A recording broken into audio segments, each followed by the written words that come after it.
Buongiorno bellissimi, è l'8 maggio 2026 e questa è una resistenza elettrica con termostato integrato.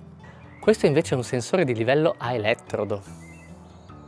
Queste invece sono delle valvole a sfera da 1,5 pollici, me ne sono arrivate 2 per sbaglio. Tutto questo po' di introduzione per dirvi che abbiamo finalmente tutti i materiali per terminare il nostro serbatoio delle acque grigie. Come sapete, se avete visto il video dove l'ho coibentato, vi metto qui il link se non l'avete visto, voglio creare un serbatoio che sarà fisso sotto lo scuolabus, quindi esterno, e che non abbia alcun problema in caso di temperature rigide. Anche con meno 30 voglio che le acque non si congelino, così come i raccordi, la valvola, eccetera. Adesso vi faccio vedere che cosa ho studiato. In questo video, oltre a terminare la creazione del mio serbatoio delle acque grigie, cercherò di riassumere per voi quali sono i punti fondamentali per costruirne uno, i passaggi chiave, le cose da sapere. Ho passato letteralmente settimane a studiare tutta questa roba, e i raccordi in PVC, in ottone, il teflon, e le resistenze elettriche o i tappetini elettrici, la sonda di livello di che genere. Insomma, ci sono veramente tante opzioni, quindi vi dirò quella che ho scelto io. Ve la motivo ovviamente, però sono anche curioso, quindi se qualcuno di voi ha un'opinione differente scrivetemelo pure nei commenti. Sono molto curioso di sapere se ci sono opzioni che non ho considerato o se c'è qualcosa che sono ancora in tempo di migliorare. Prima di passare alla pratica però vi inviterei a mettere un mi piace, a condividere il video e a iscrivervi al canale se non l'avete già fatto. Questo perché so che poi mi prendo bene con la spiegazione e mi dimentico di chiedervelo. Grazie.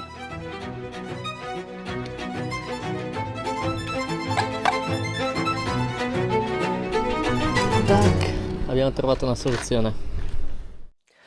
Iniziamo dalle cose più scontate.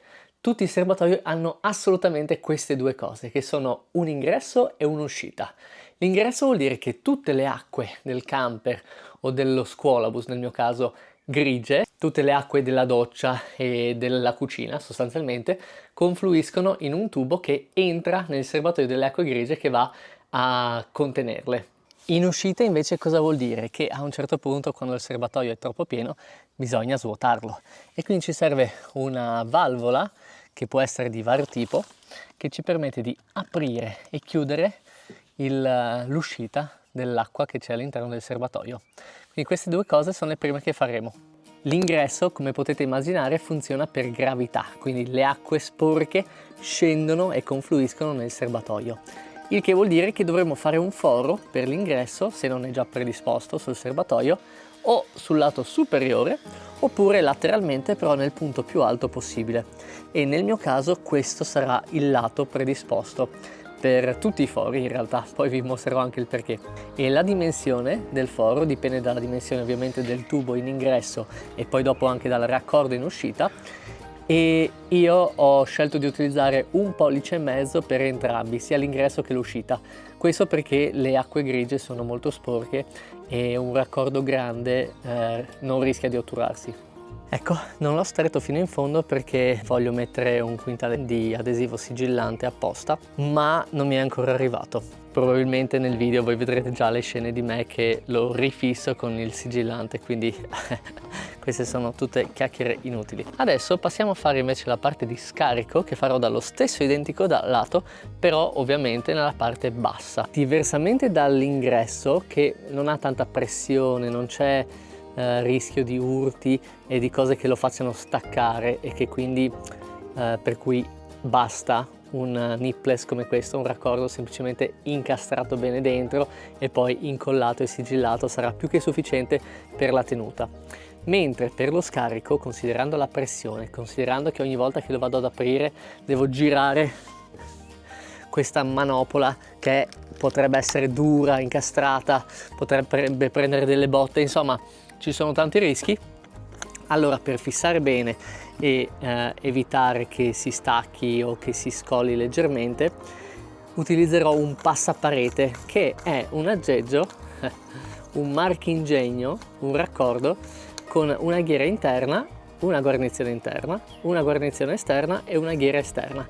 Quindi questo si va a incastrare sui due lati della parete, sigillando perfettamente l'uscita ed essendo anche molto più stabile, quindi la tenuta della valvola poi è molto migliore.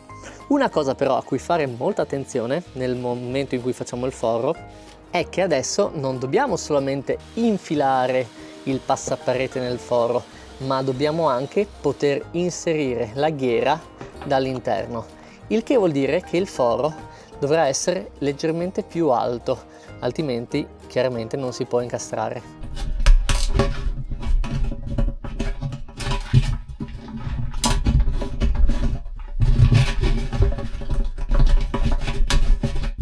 Con il passaparete il forro può essere anche leggermente più grande, o meglio della dimensione esatta, senza dover per forza stringere fortissimo per entrare, perché tanto sono le due ghiere e le due guarnizioni a fare tenuta. Quello che manca adesso per terminare ingresso e uscita sono un tubo spiralato che aggancerò a questo nipples tramite una fascetta metallica e una valvola a sfera da 1,5 pollici che fisserò direttamente a questo passaparete e alla quale collegherò tramite un nipples un gomito in modo da avere lo scarico direzionato verso il basso. Il passaparete, la valvola, il nipples e il gomito vanno tutti collegati utilizzando del Teflon che va a evitare perdite, diciamo, tra questi collegamenti, ma non mi è ancora arrivato, quindi appena mi arriva vi faccio vedere la tecnica precisa per utilizzarlo. Ci sono ancora 3 passaggi che vi faccio vedere. Il primo, che vi mostro adesso, è una cosa molto piccola, molto semplice, ma anche molto importante, ed è lo sfiato. Lo sfiato non è altro che un ingresso secondario per l'aria che evita i gorgogli, i rallentamenti nel momento in cui si va a scaricare l'acqua, evita che gli odori risalgano verso lavandino e doccia e quindi entrino nel camper, nello scuolabus, evita tante cose. E lo sfiato si può fare in un sacco di modi. Il più semplice e probabilmente economico è un tubicino che sale verso l'alto e che finisce con una retina per evitare l'ingresso degli insetti. Tecnicamente la posizione migliore per lo sfiato è sopra al serbatoio, posizionato indirizzionato verso l'alto, ma nel nostro caso non avremo spazio e se lo mettessi sopra non avrei modo di controllarlo, pulirlo, sistemarlo. Quindi una soluzione alternativa comunque molto valida è posizionarlo in un punto alto di un lato del serbatoio. La cosa ideale sarebbe metterlo dal lato opposto a quello dell'ingresso delle acque, però è una piccola differenza e anche per una questione di struttura del mio serbatoio ho intenzione di metterlo dallo stesso lato. E faremo come abbiamo fatto prima, un altro foro, incastriamo, sigilliamo e poi da questo lato si andrà a infilare la gomma che utilizzerò proprio come sfiato. Si è già otturato? Cosa? Banana! Ingresso, uscita e sfiato sono terminati e nei prossimi giorni per voi tra pochi secondi, andiamo avanti con le ultime 2 parti che sono quelle forse un po' più tecniche. A presto! Eccoci, in realtà è passato appena un giorno e adesso passiamo alla quarta parte che è la sonda per il livello dell'acqua. Ovviamente non è fondamentale, si può controllare anche a occhio, però è molto comodo sapere con uno schermo digitale quando il serbatoio è quasi pieno e quindi è il caso di svuotarlo. Molto spesso nelle camperizzazioni fai da te vengono utilizzate molto le sonde a galleggiante, che hanno sostanzialmente un galleggiante proprio che scende e sale con il livello dell'acqua e in base alla posizione del galleggiante vi dice quanta acqua c'è all'interno del serbatoio. Il pro è che sono molto economiche, il contro è che soprattutto nelle acque grigie c'è il rischio che ci siano incrostazioni, residui, sporco e che il galleggiante non si muova bene, quindi vi dà una lettura scorretta. Dopo varie ricerche quindi ho deciso di optare per una sonda a elettrodo. Questa non ha nessuna parte meccanica che si muove, ma praticamente all'interno del serbatoio crea un circuito e rileva esattamente il livello dell'acqua. Quindi è proprio perfetta in particolare per le acque grigie. Il contro è che ovviamente costa di più. Ok, ma come si installa? In realtà ho visto che è molto semplice. Dobbiamo fare semplicemente un foro di questa dimensione sul lato superiore del serbatoio, perché la sonda va fissata dall'alto verso il basso. Dopodiché calcoliamo la misura esatta per lasciare sotto la sonda 1-2 cm dal fondo del serbatoio, e quindi tagliamo queste due stecchette metalliche a quell'altezza. E infine lo fissiamo con le guarnizioni e la ghiera che sono già in nostro possesso, che fanno parte della confezione.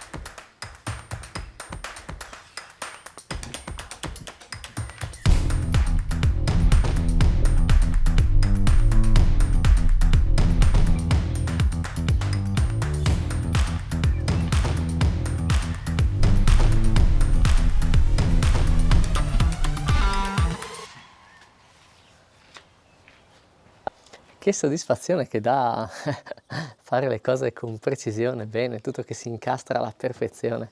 Sono proprio contento. Ho aggiunto questa copertura di plastica, boh, così, si sa mai, magari alla lunga se dovesse esserci umidità o cose, almeno qui dove c'è questo piccolo ingranaggio per selezionare l'altezza della tanica, perché essendo una sonda che può essere aggiustata secondo l'altezza della tanica, poi bisogna anche darle l'informazione di quanto è effettivamente alta, e per farlo bisogna roteare, girare leggermente questa piccola manovella. E adesso mi direte, ma hai finito di fare buchi in quel povero serbatoio? No, ne manca uno, è l'ultimo ed è la quinta e ultima parte.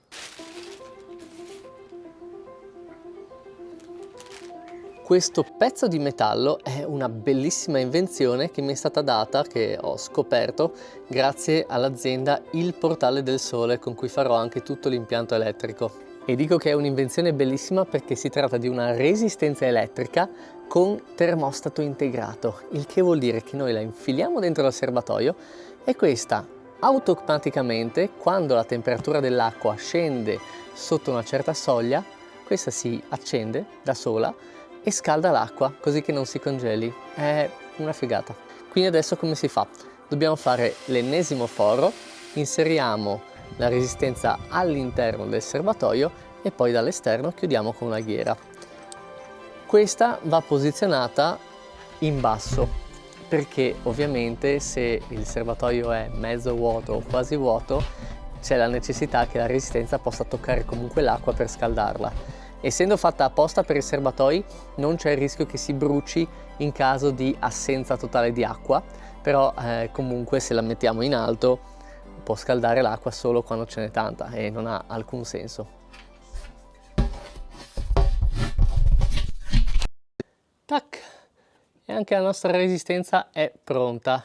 Avrei preferito metterla su questo lato, magari da quel lato di là, per evitare ingorghi, per evitare che l'ingresso cada quasi sopra la resistenza, però il problema è che dal tappo di ispezione non arrivo fin laggiù in fondo, quindi non sarei riuscito a infilarla, e al tempo stesso questa zona centrale è meglio evitare perché c'è la sonda di livello, quindi questo angolino qua probabilmente è il punto migliore, più strategico per la resistenza elettrica.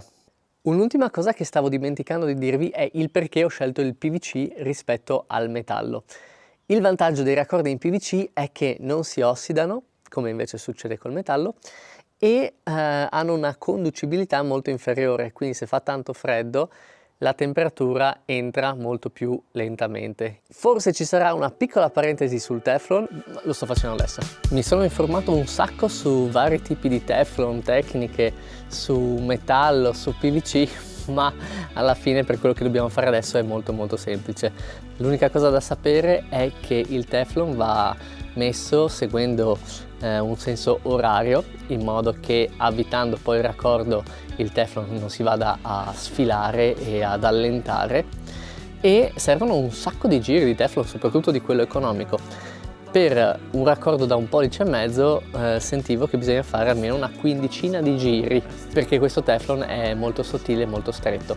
Ci sono anche altri tipi che utilizzerò poi nell'impianto idraulico che hanno una tenuta maggiore e ne serve di meno, però magari ve li faccio vedere più avanti.